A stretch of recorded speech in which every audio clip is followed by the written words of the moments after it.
Hello, hello. What's Welcome. up, everybody? Today we are reviewing another book from the Rippaverse by Eric July's comic book company, The Horseman, which just arrived late last week.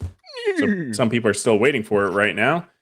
And we're going to judge it overall, what we think in general terms, and then also probably going to judge it in how it's compared to the rest of the Rippaverse products as well. Yeah, sure. Yeah, we're giving full reviews pretty much on all the Rippaverse products here on forth, but yeah, we'll get into that. Lesson, if you can give the rundown.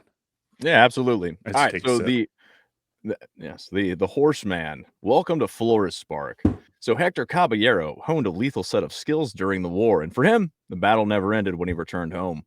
As a member of an elite squad known as the Horsemen, Hector now carries on their legacy as the Horseman, taking to the streets to protect the innocent by any means necessary. After making powerful enemies in his hometown of Drescher, Hector is forced to flee to Florespark, the city of Exeps, to safeguard his sister Patty and his nephew Danny. But in this new city, his relentless pursuit of justice draws the attention of dangerous adversaries who turn him into a pawn through blackmail.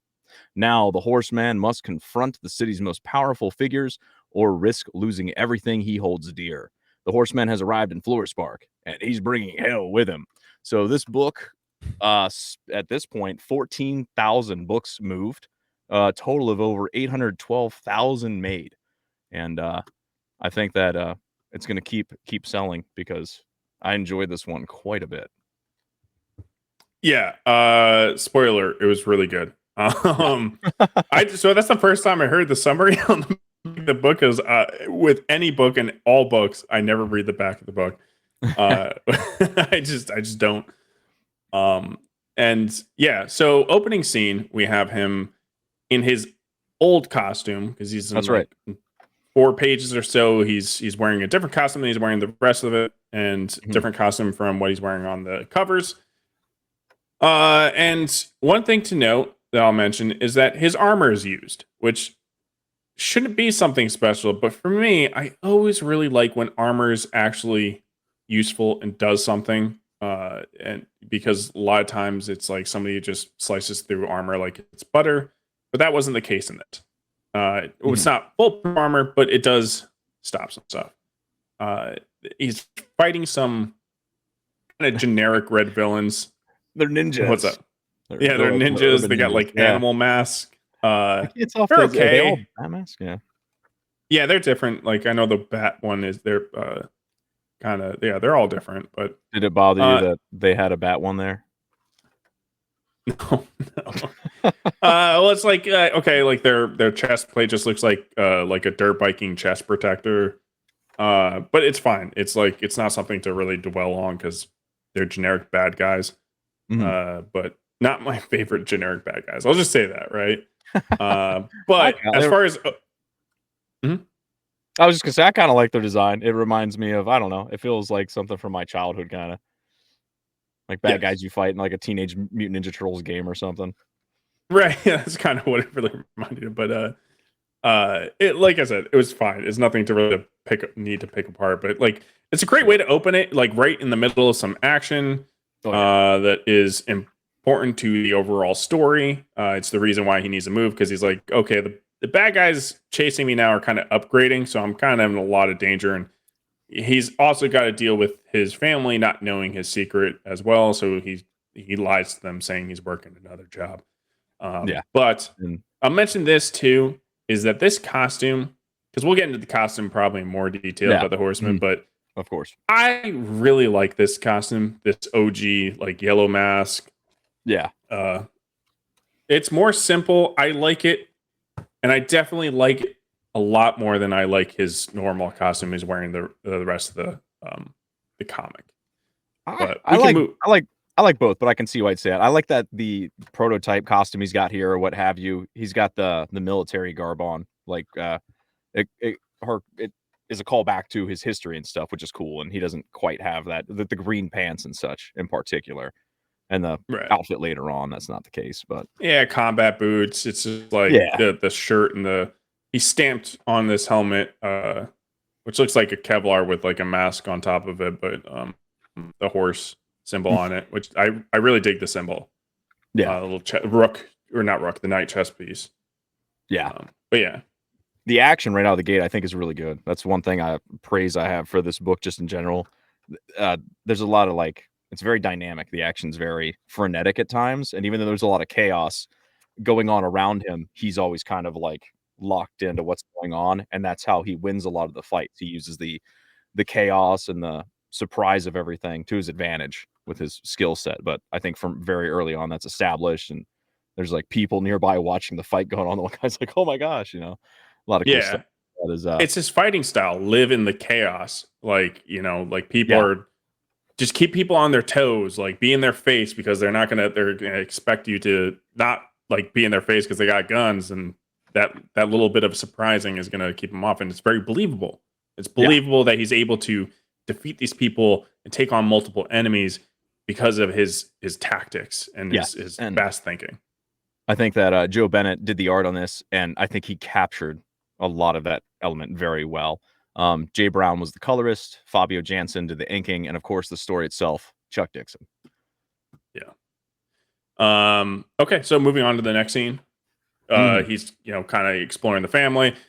Sister's in a wheelchair, which people are like, "Oh, it's basically Oracle." I'm if she's not doing anything that Oracle did, we can have a character. No, there can only be one wheelchair character in all of comics. I know. There's a redhead. He's basically copied. Same thing. Same person. Yeah. I mean, yeah. It is one thing with Rippaverse comic characters is sometimes they're a little bit too reminiscent of characters, and obviously we got a Punisher writer on this, and Chuck Dixon is integral with the Bat family, but this character definitely feels different enough. Definitely 100%. Obviously, are there going to be similarities and everything? Of course. Sure. It's unavoidable. Everybody's always trying to be it's got to be super original. It's got to be the most original thing ever for it to be different. But those kind of guys kind of just doing a little bit of this. Oh, it's so original. Oh. Exactly. So that's we're introduced here to Patty and Danny. So Danny is Patty's son. That's and Hector's nephew, and then Patty is his sister-in-law. No, it's his sister. Sorry, it's his sister. His brother-in-law was killed by criminals, and that's also the reason that she's in the wheelchair. So it was a carjacking that went horribly wrong, and she was pregnant at the time. So the fact that she survived, had the kid, was pretty miraculous, and so that's why she's in the wheelchair. I really like the family dynamic. He's uncle. He's with his sister. That you'd be assumed that it would just be this. I don't know. I thought it was different. It was nice. I don't know. Maybe someone will be oh, it's different. But so they mentioned that he was a part of the Horseman, right? Which was just his squads in the army. That was their tag, right? They were just 4 guys, and they referred to them as the Horsemen. And so was his brother one of the Horsemen? I don't remember if that was alluded to or not. I didn't pick up on that if it was. Mm-hmm. So I don't think so, but yeah, I don't think it's. And you mean his brother-in-law, correct? I guess it wouldn't. Brother-in-law. I don't think. I don't think I picked up on that if it was in here. Yeah. Okay. Remind me to mention the Last Horseman again afterwards. Yeah. But yeah. Then he's driving. Oh, I wanted to go over a specific line that I just was really early in, was right after the action. And this I thought was a fantastic line. And I'm really pulled in right at this moment. Talking about looking for the people that killed his brother-in-law and put his sister in a wheelchair. He goes, "I never found the carjackers that killed Danny's dad and put my sister in that chair. Or maybe I did. I didn't know it." Or sorry, I checked it out. Or maybe I did and I didn't know it.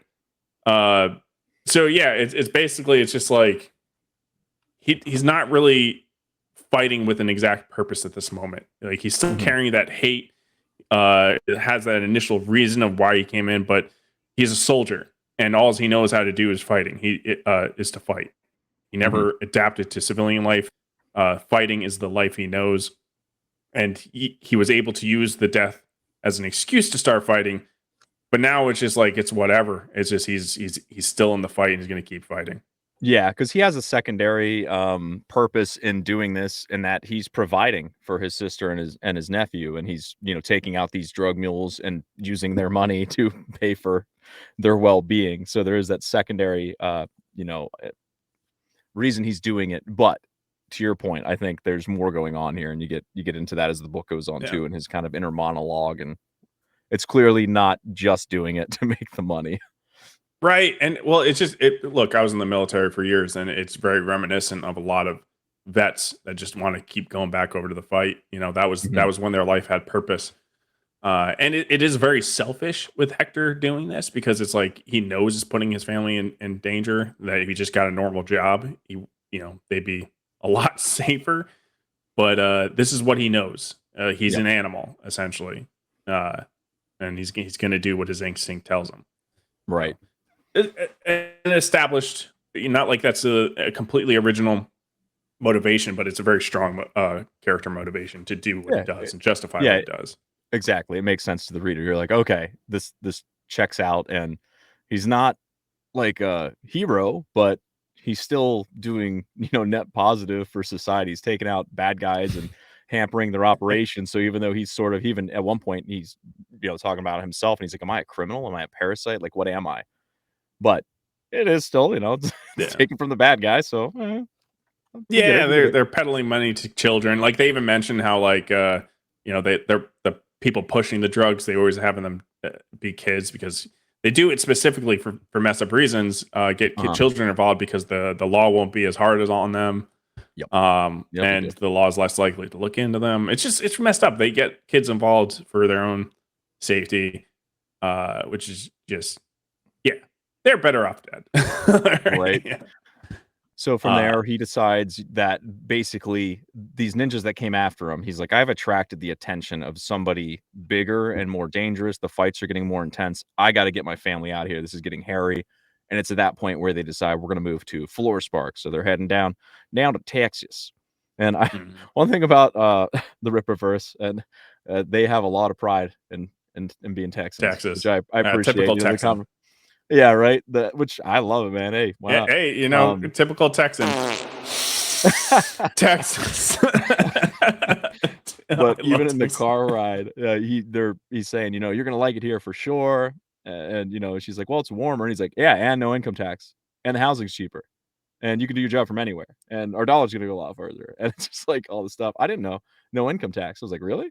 Do I need to move? But you didn't know that about Texas? No. No, I didn't know that. That's why they always point to Texas and a couple other states, the few states that do that. Yeah. Anyways, but nice. Very nice. So they move to this new city, and it's while they are there, he starts doing his thing again. So new town. He's like, all right, well, I'm just going to get back into the swing of things and find some more people that are doing drug dealing and whatever, and get involved and take their money and just start the cycle over in a new town and all that sort of stuff. And it's his first job going on there. He does exactly that. He sneaks in, takes one guy hostage, breaks in, overwhelms the bad guys in there, takes their money.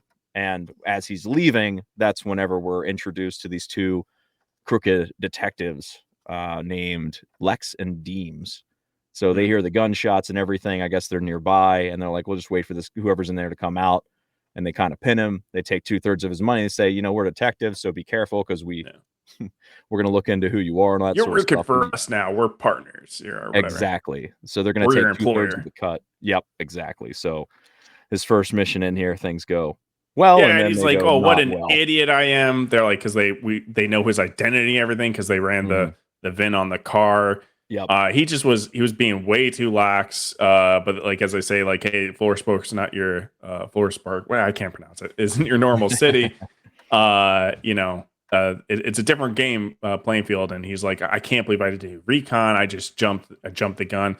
And I think that's believable, just being, having your stupid moment. And it's not stupid where it's unbelievable.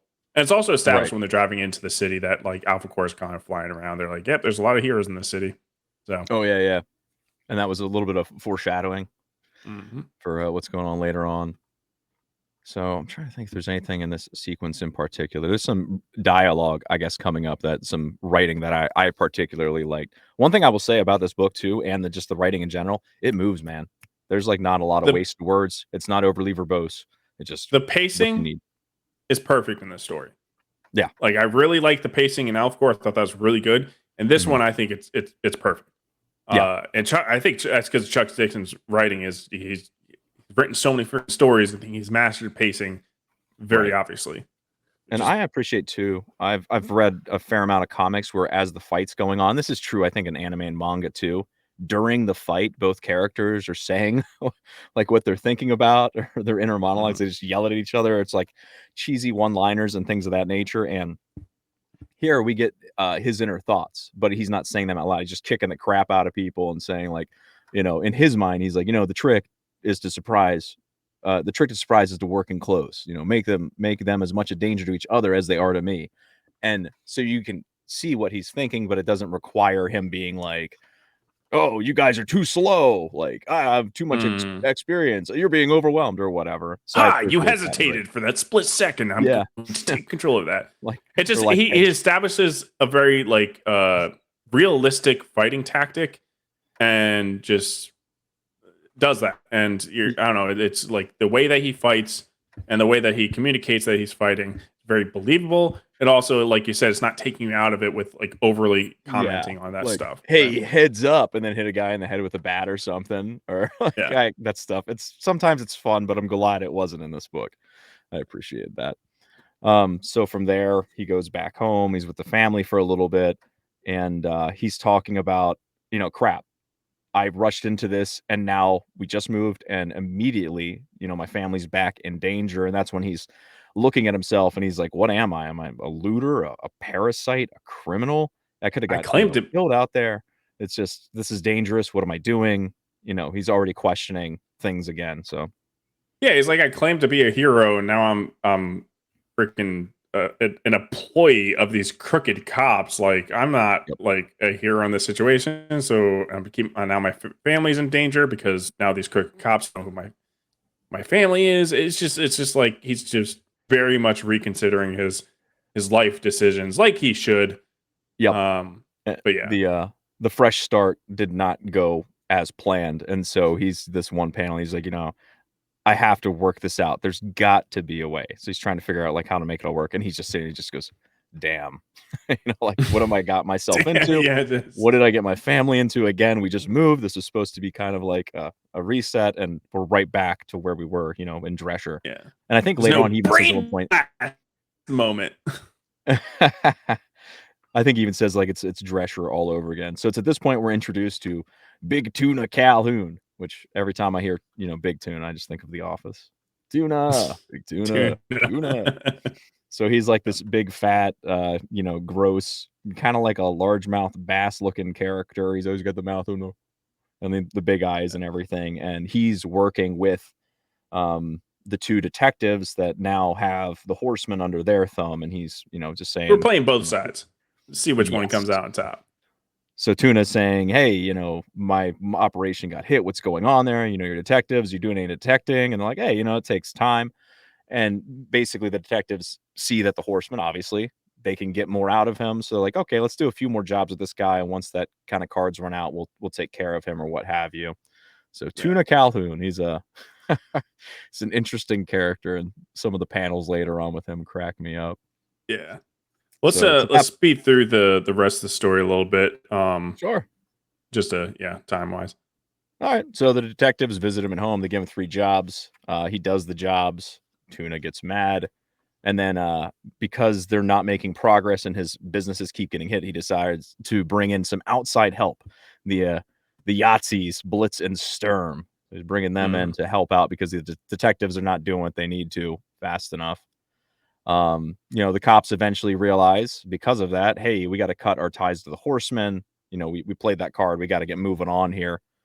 And it's at that point his nephew and sister find some of the money he's been making. And he tries to play it off like, oh, it's just my job, because he lies to them and say he's working at Itzabu or something. And they're like, they gave you your cash bonus. Yeah, no, they didn't. They don't do that. Yeah. So he one thing that I'll note. The son, the nephew knows what day his uncle gets paid on, because you don't get paid. You get paid on Fridays. which might be kind of believable with him being an Army Ranger, because look, infantry of any branch, absolutely terrible with money. So they're always living paycheck to paycheck. So it's like always like, okay, Friday I get paid, I can start buying a bunch of beer. So a lot of families would know when their parent gets paid on, but I don't know. It's a little interesting. Maybe a little bit too, should be like, okay, he's a little young to know his uncle gets paid. Sure. So they catch him, with the money, and he tries to justify, and his sister is like, you could get killed out there. This is dangerous. What are you doing? He's like, it's no different than when I was deployed. It's the same thing. Like, that's dangerous too. And she's like, it's not the same. That was for your country. This is just for money. And so they have a little bit of fight. And that's one thing about this too. They have this argument, and by the end of it, he's like, it's okay. I'm going to stop. And then they go right back to eating food and having fun. I can't stand overly dramatic things. I get bored with them. Like, life's already dramatic. They have their little fight or whatever, but then they're right back to being a family again. I love that, because did you lie to me? Right. That's the worst sin anyone could ever commit. I can explain. No, I don't want to hear you say anything. I'm going to walk away. No, nothing could ever justify the lie, which honestly, in this moment, lying is pretty freaking bad, especially because it's putting their life in danger. Right. But like you're my girlfriend and I'm keeping a secret identity so you don't get in trouble. Like, right.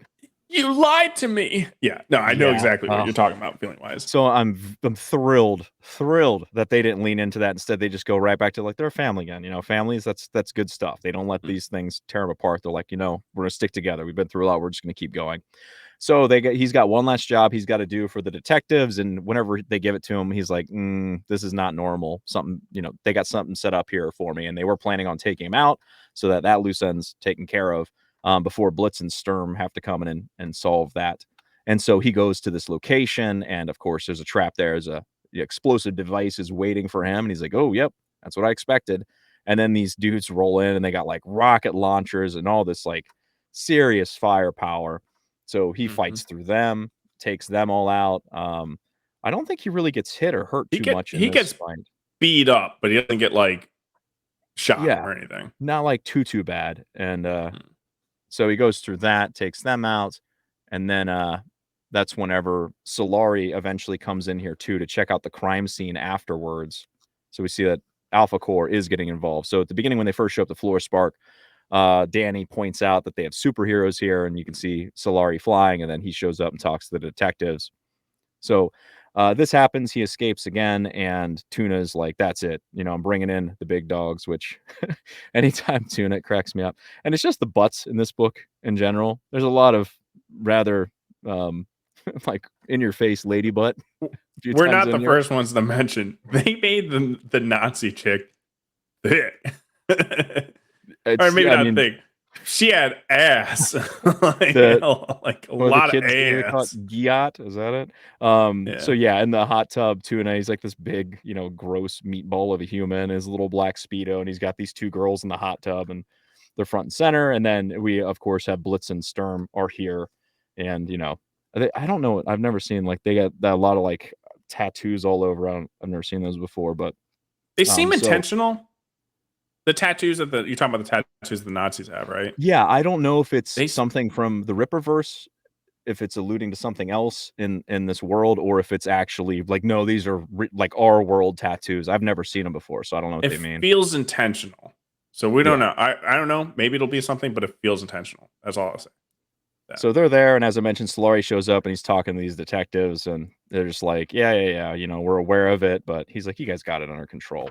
So it's at this point, Hector sends his sister and nephew out on a bus. He's like, you guys got to get out of here. This is getting way too dangerous. The guys that just fought meant business. People are trying to kill me. Get on a bus and just go. I'm sorry. You got to go. So they do. Yeah. And it's at that point, he's like, I'm going to go confront the detectives. He goes and actually into the police station to talk to them. And like, what are you doing here? Yeah, they're like, you're supposed to be dead. And he's like, yeah, well, I'm not. And I'm here. And, so... And he picks up the mug. I like the mug says Top Cop on it. It's got like this little cop smiling and all that. He slams it on the desk. Yeah. And so he confronts them at work. And while this is going on, he's saying like, we need to wrap things up. He tells them what they don't want him there. They're like, what are you doing? You can't be here. And he's like, okay, let's meet somewhere public. There's a bowling alley. We can meet there and, resolve this whole business deal and all that sort of stuff. And while this is happening, Tuna Calhoun has Blitz and Sturm taking out other gangs, trying to figure out who is this person that's causing all the problems. They come up with a bunch of dead ends. They don't know what's going on, but they do piece together, hang on, those detectives, maybe they know something. And so they basically use that as the lead to track them down. We then have the confrontation at the bowling alley. So the Horseman's there. He has the entire thing rented out. The two detectives show up and they get into it. And whenever they're talking and all that sort of stuff, Blitz and Sturm then drive their motorcycle through the window to come and handle things. And this is where the big bad fight goes on. Awesome action scene between them. The detectives get not killed right away by trying to shoot the Nazi guy. He's got magnetic powers. Mentions that the bullets are steel, not lead, so I guess he can only magnetize certain things. And just kills them with their own bullets. Yeah. And then the girl has super strength, right? Yep. So here is it. And I love in this scene the detectives shoot and Sturm waste them with their own bullets. And so Hector, the Horseman, fast on his feet, he sees, okay, I can't use metal. So what does he do? He grabs some bowling balls and starts beating the crap out of the dude. Oh my God, that was my favorite. Yeah, that was my favorite part. Face with one, like brutal. So he's quick. He's quick to move, and he just grabs a bowling ball, and he's like, "No metal in here!" Boom. Yep. He's like, "I know the core's resin, and it's wood, and this and that." And just starts whooping him with the bowling balls, which is awesome. So he's got great action in this. Yeah. The action this whole book is fantastic. It's very frenetic and dynamic, like I mentioned. It's awesome. So then we got another ass shot here, and while he's got Sperm down. He tells her, Blitz, he says, you and your boyfriend are going to wait here for the police. So it's insinuated that maybe he told the police ahead of time that this was going on, or he called it in before the confrontation happened, which is important. So at that point, he realizes not only was Sturm an accept, but Blitz also is too. She's got like super strength and she starts beating the crap out of him, punching him, all that sort of stuff.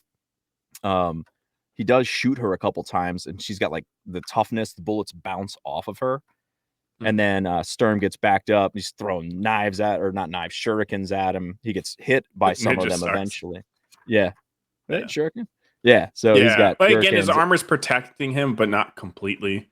Yeah. They cut through it, like it catches them, so it's effective, prevents them from dying, but it's like a bulletproof vest. You're still gonna feel it, you might break a rib or something. Yeah.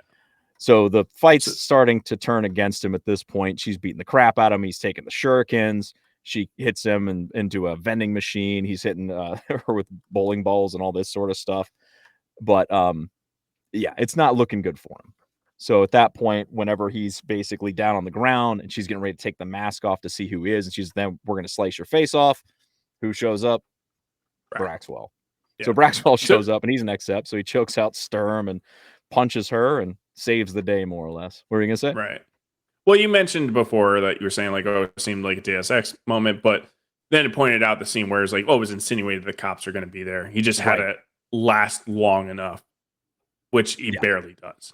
Yeah. Barely, yeah. So and fortunately, the cop call he put in, I guess Alpha Corps got wind of it and went and checked it out and sent Braxwell. And good thing, because if it was normal cops, he'd be a dead dude. Yeah. So, he gets knocked down. And he wakes up with Alpha Corps, and they're basically like, "Listen, we'll give you a second chance. You're done fighting." I was kind of like hoping that he'd be like the first guy. No. This story has a lot of plot. I kind of was hoping. So he doesn't join Alpha Corps, and basically he goes off. Kind of retires with his sister and nephew, but insinuated like, I'm probably going to come back though, which is just like, of course he's going to come back. Like, there's no way that they're retiring this hero. This hero's too cool to the story. I was kind of hoping he would be like the non-powered person in Alpha Corps or something like that. Like they'd like, hey, we could use some help. I will mention it very interestingly. It was mentioned that like, hey, I'm on the side of the Angels, or Solari mentions that or something like that. He was on the side of the Angels. So there's very much, and we've seen by some too that there's like devilish stuff. So there's a lot of religious stuff mentioned throughout the Rippaverse story, and so we're gonna have to be piecing a lot of those together. I mean, well, Isom has a cross on his belt.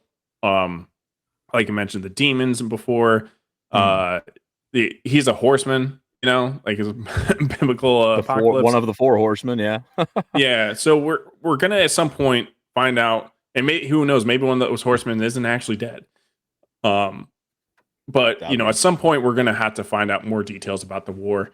I think as a solo story for this character, the introduction of this character and everything, I think was freaking awesome. I thought it was really good, really well done. Great pacing, great action, good story. I might even say great story. This thing's just well-rounded, just really, really good. I think I will say with like one of my issues, I think everyone's issues, the like biggest thing that hesitated people to buying this is the costume. The more I look at it, the more I kind of like it. But look, everybody points out it looks like a BDSM mask, and I'm curious. Like I kind of like the mohawk thing it's got. That's like a Roman helmet. I think maybe a darker blue would have been better. I think if it just didn't have the ears on top, I think we would have been golden. I think the ears on top, and especially like I don't know why he had his own ears showing on the helmet. Like, why didn't the helmet cover the ears? I think that would have looked better. Ears, yeah. It's got 2 sets of ears. It looks ridiculous. That's why I liked his old outfit way better. I wish that was his outfit. But also, look, he had 2 different costumes in this story. The next Horseman issue we could very much see him in a different costume very easily. So, like, I don't see why. Like, you just get rid of the ears. Like, I think it'd be so much better if we get rid of the ears. Yeah, I got I one thing that we didn't wrap up was Tuna. The way Tuna gets taken out at the end, he's just dead in the pool, which is ironic because he's a tuna. And it was just that there was a bigger fish. There was a bigger crime boss, and which are from Alpha Core. Yeah. That guy wasn't doing his job well enough, so somebody bigger took him out, and that's how he got wrapped up. In terms of the suit, yeah, whenever I first saw the trailer, the little mohawk thing, I was like, I don't like that. But the more I was reading, but then it kind of starts to look like a Roman helmet, with that. Exactly. Right. So in the book, I came to like it quite a bit. I think maybe if they didn't have the mohawk and just had the ears, it would look maybe a little bit too much like a Batman. So you throw that on there. I don't know. No, I think the ears make it look more like Batman, if anything. I feel like it's it's like 90% there, but I'm with you. I like the design, the OG one better. I think the green. I really like that, yeah. And the fact that there's the green in there, is military, but it's also he got involved with Alpha Core. They're always wearing green, so I feel like maybe it was hinting at that. I don't know. So we'll see. I assume he'll be back, and I do love, like you were saying, that he's not an accept. So this is another character, just like Gooding is not an accept. I like that there are human characters in this world that can still play a role and factor into what's going on. I really, really appreciate that about the story too. People were clowning on the name Horseman. I'm fine with it. But and especially since it's on the back of the book, because I thought maybe they were not titling it this to prevent spoiler, but either way, I don't care. The title of this comic should have been The Last Horseman. Yeah, that would have been really cool. Such a good title, and I like how it ended with it, or mentioned it at the end or whatever. He's like, "I'm the last horseman." I'm like, that sounds awesome. You go by Horseman, but you're the last horseman. Like that's awesome. I think that's what the title would have been. I think everybody. I know. Look, he went by Final Horseman. Okay, great name. I think a lot of people would have been like, "Yo, this is dope." Dope thing, especially because people are hinting off maybe there's probably 3 other characters and they're probably in a superhero team or whatever, which that's definitely not going to be a thing, or maybe it could be a thing for a future, but they're not going to be tied into his backstory, right? They might come up with more horsemen in the future that aren't from the Horseman that he was a part of over in the war, but maybe it's new characters and they form a new team or something. I don't know. There's possibilities here. I don't think. Whenever they said this was a one shot and they weren't going to do more, I was very happy again at the end to see he even says something like, I'm done being the Horseman for now or whatever. Like, for now. ooh, yeah, because he's a cool character. I got to see this guy later. I mean, yeah, he's a great established non-power hero in the universe. Like, excellent job. Sorry, yeah, he's on demand now. Like, yeah. But what's your overall thoughts? What's your overall ranking? I mean, you mentioned overall thoughts, but a couple other things, that I wanted to mention before we get into the ranking and where this falls, because we've both read all of the Rippaverse comics, I think, at this point. I like that whenever he's doing his little action reports, he's like, action report 150. I'm like, holy cow, 150? So he's been taking out these mules for a while, like 150. Like, wow. I like that. Yeah. That he's not bulletproof. He's so quick. We mentioned that earlier. That was something I thought was really cool. Because sometimes these fights, it's, plot armor-ish feeling. Yeah. But that I don't get that in this book. It feels believable. No. He does get hurt. He almost loses that fight. He's, all banged up at the end, all that. The art I thought was solid. The color is great in all these books. And that was visually very pleasing, which is nice. Especially the early pages with the snow. I like anytime there's snow in a book. I'm like, yeah. We talked about the design a little bit. Oh, one thing that surprised me, and it was a very pleasant surprise. All of the ads for this, they have that poster. Did you see the poster that you can get? He's got like the weapon in the guy's mouth, and there's like blood everywhere and bodies, and it's super, super intense. I had thought for sure that the angle of this book was, we're going for this hard R, super intense, over the top, heads blowing up, just like crazy bloody chaos for the whole book. It's really not at all. I mean, it's violent. People are getting shot and stuff. There's a couple panels that are pretty bloody, but there was one headshot, I think, in the whole book, and it's like it's not overly grotesque. Yeah, like, it's blood, but it's not like insane. It's not like eyeballs and skull flying and everything. So I really appreciate that about it, because I thought they were just going to lean into it and just make it like gross just for no reason. So I'm like, all right. So I'm glad that wasn't the case. Some of the internal dialogue, it felt very like noir detective to me, which I also liked. There's a line there. He's like, it's called the Lake Park Projects. No lake, no park. He's like, kid, the streets are the streets, no matter where you go. Most of these cats learn to shoot from watching movies. Girls were always my blind side.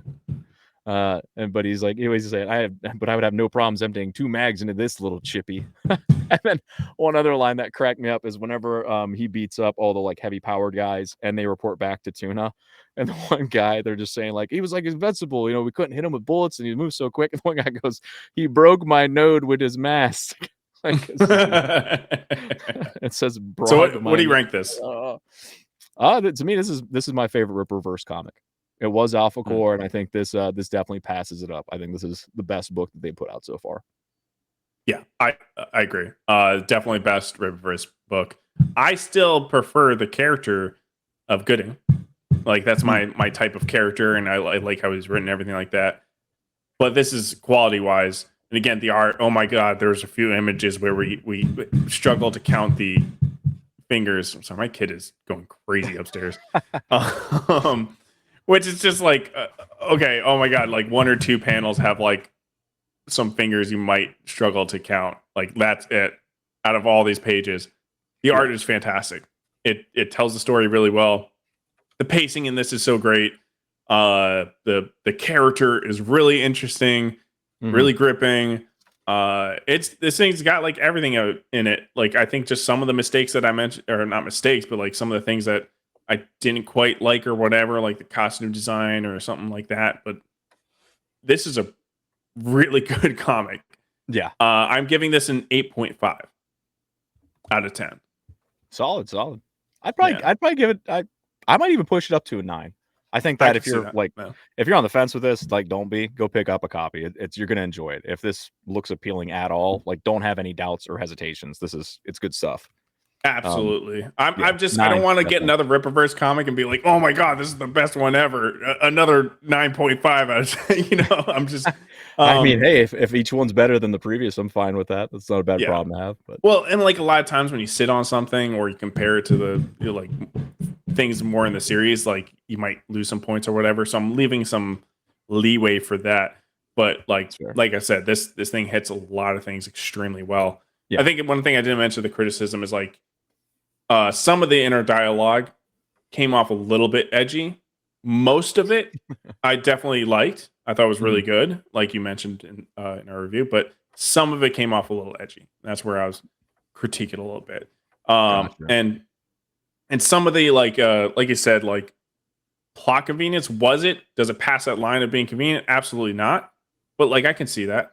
Could there have been a better way to write some of those fight scenes and how they ended?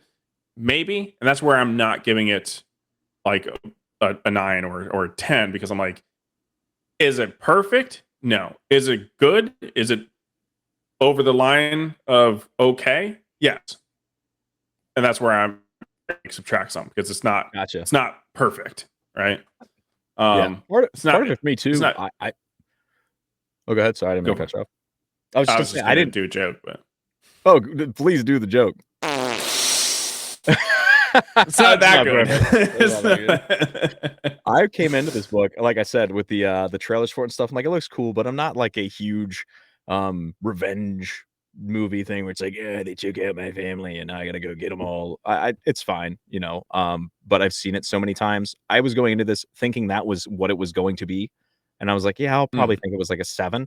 So part of the reason that I think my score is maybe even higher than yours is that I was so happy it was not that. It's so much better than those stories tend to be, at least for me. So I think that's why I'm like, this is great. If every book they put out is this quality, that's going to be good stuff going forward. It's like I knew it was going to be good. I knew it was going to be good, but it still exceeded my expectations. Yes. Yeah, I think really that's where we'll end it. Go pick up the book. Highly recommend it. Anything you want to say before we take off? I guess look forward to our review of Bloodruth in the near future, whenever that one's out too. Absolutely. We'll begin that as well. All right. Later, guys.